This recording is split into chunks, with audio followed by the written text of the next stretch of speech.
ರಿಷಬ್ ಶೆಟ್ಟಿ ಹರಕೆ ಕೋಲ ವಿಚಾರಕ್ಕೆ ಸಂಬಂಧಪಟ್ಟ ಹಾಗೆ ಎದ್ದಿದ್ದಂತಹ ವಿವಾದ ವಿಚಾರವಾಗಿ ದೈವ ನರ್ತಕ ಮುಕೇಶ್ ಪಂಬದ ಅವರು ಮಾತನಾಡಿದ್ದಾರೆ. ವಿವಾದದ ಬಗ್ಗೆ ಅವರು ಏನು ಹೇಳ್ತಾರೆ ಅನ್ನೋದರ ವಿಷಯವಾಗಿಯೂ ಕೂಡ ತಿಳಿಸಿದ್ದಾರೆ. ನನಗೆ ಎಲ್ಲವೂ ದೈವವೇ, ಎಲ್ಲರಲ್ಲೂ ಕೂಡ ದೈವವನ್ನ ಕಾಣ್ತೀನಿ ಅಂತ ತಿಳಿಸಿದ್ದಾರೆ.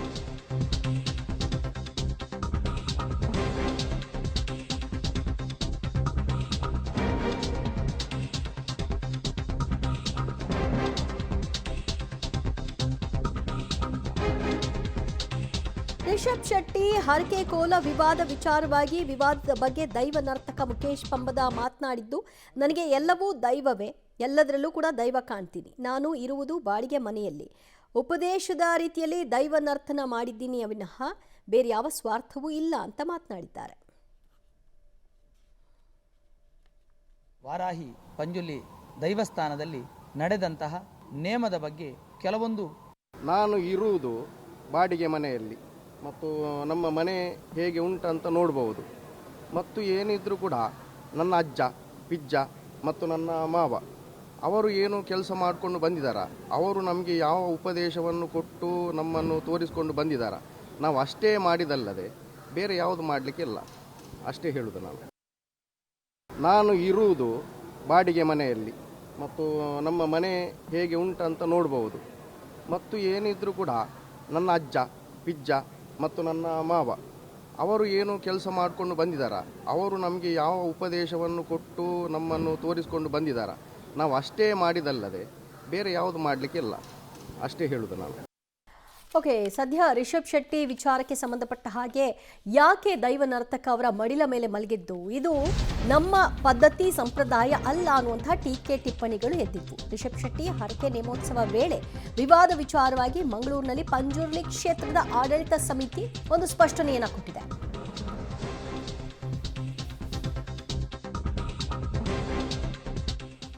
ನಮಗೆ ದೈವ ನರ್ತಕರ ಮೇಲೆ ಯಾವುದೇ ರೀತಿಯ ಸಂಶಯ ಇಲ್ಲ, ಭಾವನೆಗಳ ಮೇಲೆ ಆರಾಧನೆಯನ್ನ ಮಾಡ್ತಾ ಇದ್ದೀವಿ, ನಮ್ಮ ದೈವ ಅಪವಾದದಿಂದ ಮುಕ್ತ ಇದೆ ಅಂತ ಅವರು ಸ್ಪಷ್ಟನೆಯನ್ನ ಕೊಟ್ಟಿದ್ದಾರೆ. ಜಾಲತಾಣದಲ್ಲಿ ದೈವ ನಿಂದನೆ ಆರೋಪದಡಿ ದೂರು ಕೂಡ ದಾಖಲು ಮಾಡಲಾಗಿದೆ. ಕದ್ರಿ ಠಾಣೆಯಲ್ಲಿ ಸಂಬಂಧಿತವಾಗಿ ದೇವಸ್ಥಾನದ ಆಡಳಿತ ಮಂಡಳಿ ದೂರನ್ನ ದಾಖಲಿಸಿದೆ. ಕಾಂತಾರ ಚಿತ್ರದ ಯಶಸ್ಸಿನ ಹಿನ್ನೆಲೆಯಲ್ಲಿ ನಟ ನಿರ್ದೇಶಕ ರಿಷಬ್ ಶೆಟ್ಟಿ ಅವರು ಮಂಗಳೂರಿನ ಬಾರೆಬೈಲಿನಲ್ಲಿರುವಂಥ ವಾರಾಹಿ ಪಂಜುರ್ಲಿ ದೈವಸ್ಥಾನದಲ್ಲಿ ಹರಕೆ ನೇಮೋತ್ಸವವನ್ನು ಕೊಟ್ಟಿದ್ದರು. ಆ ಸಂದರ್ಭದಲ್ಲಿ ಎಣ್ಣೆ ಬೂಳಿಯ ಸಂದರ್ಭದಲ್ಲಿ ಅವರ ತೊಡೆಯ ಮೇಲೆ ಮಲಗಿರುವಂಥ ಹಿನ್ನೆಲೆಯಲ್ಲಿ ಸಾಕಷ್ಟು ಚರ್ಚೆಗಳಾಗಿತ್ತು, ಭಾಳಷ್ಟು ಪರ ವಿರೋಧ ಚರ್ಚೆಗಳಾಗಿತ್ತು. ಈ ಬಗ್ಗೆ ಮಾತಾಡಲಿಕ್ಕೆ ಈಗ ನಮ್ಮ ಜೊತೆ ಕ್ಷೇತ್ರದ ಗೌರವಾಧ್ಯಕ್ಷರಾಗಿರುವಂಥ ರವಿ ಪ್ರಸನ್ನರವರು ನಮ್ಮ ಜೊತೆ ಇದ್ದಾರೆ. ಸರ್, ಈ ಒಂದು ವಿವಾದಗಳು ಆಮೇಲೆ ಆರಂಭ ಆಯಿತು. ಹರಕೆ ಕೋಲ ನೇಮೋತ್ಸವ ಕೊಟ್ಟಿದ್ರು, ಆ ಬಳಿಕ ಸಾಮಾಜಿಕ ಜಾಲತಾಣಗಳಲ್ಲಿ ಸಾಕಷ್ಟು ಪರ ವಿರೋಧ ಚರ್ಚೆಗಳಾಯಿತು. ಯಾಕಾಯಿತು ಸರ್, ಏನಿದೆ ವಿಚಾರ? ಎಲ್ಲರಿಗೆ ತಿಳಿದಂತೆ ಮೊದಲ 2-3 ದಿವಸಗಳು ಯಾವುದೇ ಚರ್ಚೆಗಳು ಬರಲಿಲ್ಲ. ತದನಂತರ ಒಂದು ತಂಡ, ಒಂದು 10 ಮಂದಿ 15 ಮಂದಿದು ತಂಡ ಇದನ್ನು ಒಂದು ಕ್ರಿಯೇಟ್ ಮಾಡಲಿಕ್ಕೆ ಪ್ರಾರಂಭ ಮಾಡಿದರು. ಅವರಿಗೇನು ಸಂಶಯ ಅಂದರೆ ತೊಡೆಯ ಮೇಲೆ ಮಲಗಿದೆ ಅಂತ. ತದನಂತರ ಅವರೇ ಟಿ ವಿಯಲ್ಲಿ ಹೇಳಿದರು ಅದು ಒಂದು ಸಣ್ಣ ಮಗು ಅಂತ ಕೂಡ ಹೇಳಿದರು. ಒಂದು ವೇಳೆ ಮಗು ಅಂತಾದರೆ ತೊಡೆಯಲ್ಲಿ ಮಲಗಿದ್ದು ಸರಿ ಅಂತ ಹೇಳೋದು. ಆದರೆ ಇಲ್ಲಿ ನಡೆದದ್ದು ಏನು ಹೇಳಿದರೆ, ದೈವಗಳ ಕಟ್ಲೆ ಎಣ್ಣೆ ಬುಳ್ಳಿಯ ಉಗ್ರದಲ್ಲಿ ಕೊಡುವುದು ಅಂತ ಕ್ರಮ ಇದೊಂದು 5-6 ವರ್ಷದಿಂದ ನಾನು ನೋಡ್ತಾ ಇದ್ದೇನೆ. ಇಲ್ಲಿ ಇದೇ ರೀತಿ ನಡೀತಾ ಉಂಟು.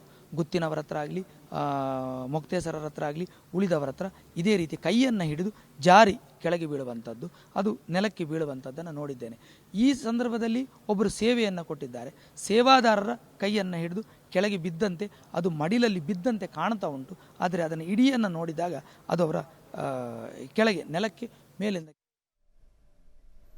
ಮತ್ತಷ್ಟು ಮಾಹಿತಿ ಪಡೆಯೋಣ ನಮ್ಮ ಪ್ರತಿನಿಧಿ ಸುಖಪಾಲ್ರಿಂದ. ಸುಖಪಾಲ್, ಅಂದರೆ ಒಂದು ತಂಡವೇ ಇದಕ್ಕೆ ವಿವಾದ ಸೃಷ್ಟಿ ಮಾಡಬೇಕು ಅಂತ ಕೆಲಸ ಮಾಡ್ತಿದ್ದ ಹಾಗೆ ಕಾಣಿಸ್ತಾ ಇದೆ ಆಡಳಿತ ಮಂಡಳಿಯ ಆರೋಪದ ವಿಚಾರವಾಗಿ ಗಮನ ಹರಿಸಿದಾಗ.